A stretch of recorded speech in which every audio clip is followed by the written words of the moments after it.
शिवहर शंकर नमामि शंकर, शिवशंकर शंभो. हे गिरिजापती भवानी शंकर, शिवशंकर शंभो. आज मी तुम्हाला प्रदोष व्रताचं महत्त्व सांगणार आहे. ह्या प्रदोष व्रताची सुरुवात तुम्ही येथे श्रावण महिन्यापासून करू शकता. याच्यामध्ये जर रविवारी प्रदोष आला तर त्या प्रदोष व्रताचं फळ असं आहे की आयुष्य आणि आरोग्य प्राप्ती होते. जर सोमवारी प्रदोष आला तर अभिष्ट कामनापूर्ती व कार्यसिद्धी होते. म्हणजे तुमच्या ज्या काही इच्छाकांक्षा असतील तर त्या सगळ्या इच्छाकांक्षा ह्या सोमप्रदोषला पूर्ण होतात. मंगळवारी प्रदोष आला तर त्या मंगळवारी येणाऱ्या प्रदोषला भौम प्रदोष म्हणतात. आणि हे जर व्रत तुम्ही केलं, मंगळवारी येणारं प्रदोष व्रत, तर त्या दिवशी ऋणमुक्ती, रोगमुक्ती व स्वास्थ्य प्राप्ती होते. जर प्रदोष हा बुधवारी आला आणि ते बुधवारचं प्रदोष व्रत तुम्ही जर केलं तर अभिष्ट मनोरथ पूर्ती होते. म्हणजे ज्या इच्छा आकांक्षा तुमच्या असतील त्या नक्कीच पूर्ण होतील. जर प्रदोष व्रत गुरुवारी आले तर गुरुवारी येणाऱ्या प्रदोष व्रताला आपण गुरुप्रदोष म्हणतो. या व्रताची फलश्रुती अशी आहे की शत्रूंचा नाश होतो, सुखशांती, स्थैर्य प्राप्ती होते. जर प्रदोष हा शुक्रवारी आला तर त्याची फलश्रुती अशी आहे की स्त्री सौख्य आणि सौभाग्यवृद्धी. म्हणजे ज्यांचे विवाह होत नाहीत त्यांचे विवाह होतील, आणि ज्यांचे विवाह झालेले आहेत तर अशा सौभाग्यवतींच्या सौभाग्यवृद्धीसाठी ते हे व्रत करू शकतात. जर प्रदोष हा जर शनिवारी आला तर त्याला शनिप्रदोष म्हणतात. आणि सगळ्या व्रतांमध्ये सर्वश्रेष्ठ व्रत हे शनिप्रदोषचं असतं. का तर याच्यामध्ये पुत्रप्राप्ती, संततीविषयक चिंतेचे निवारण होते. वरील प्रकारांमध्ये सोमप्रदोष, ब्रह्मप्रदोष व शनिप्रदोष या व्रतांचे महत्त्व अनन्यसाधारण आहे.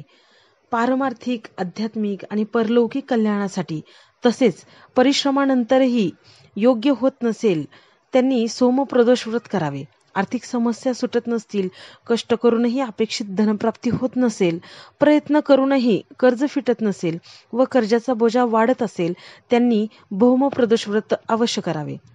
शनिप्रदोष हे प्रामुख्याने संततीविषयक सर्व समस्या दूर करण्यासाठी आचरले जाते. शारीरिकदृष्ट्या क्षमता असूनही संतानप्राप्ती होत नसेल, झालेले संतान मानसिक, बौद्धिक वा शारीरिकदृष्ट्या कमजोर असेल, ते कुप्रवृत्त या व्यसनाधीन असेल तर शनिप्रदोष व्रत अवश्य करावे. कोणत्याही प्रकारचा प्रजनन विषयक दोष नसतानाही या व्रताच्या आचरणाने होणारे संतान बुद्धिमान, धर्मचारिणी, दीर्घायुषी, गुणवान आणि मातृपितृभक्त असे निपजते.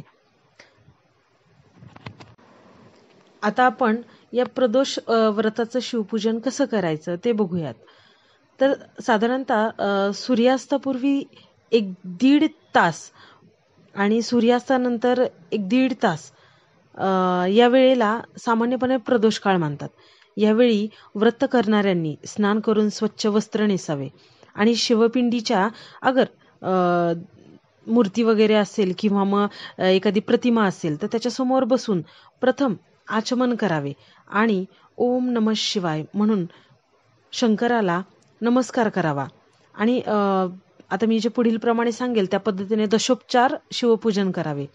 हे एक प्रभावी शिवव्रत आहे. हे व्रत केल्यानं सर्व इच्छा पूर्ण होतात. सगळ्यात आधी तुम्हाला शंकराचं आवाहन करायचे. आवाहनार्थ अक्षतान समर्पयामी असं म्हणून अक्षता व्हायच्यात.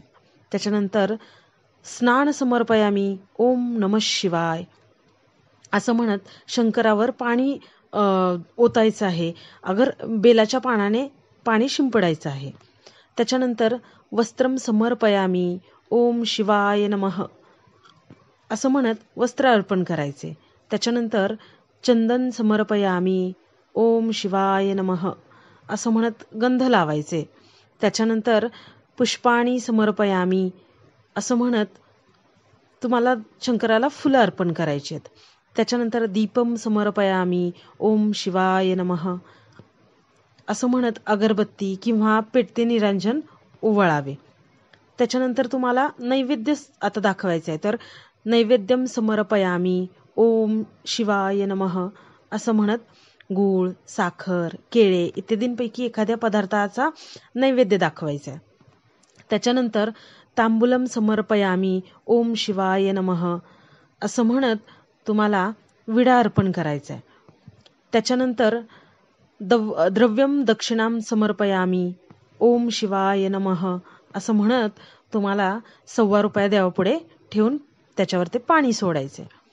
त्यानंतर नमस्कारम समर्पयामी मृत्युंजयाय रुद्राय नीलकंठाय शंभवे अमृतेशाय शर्वाय महादेवाय ते नमः, ओम नमः शिवाय, ओम शिवाय नमः असं म्हणत तुम्हाला नमस्कार करायचे आणि पूजेसाठी पाणी सोडायचे.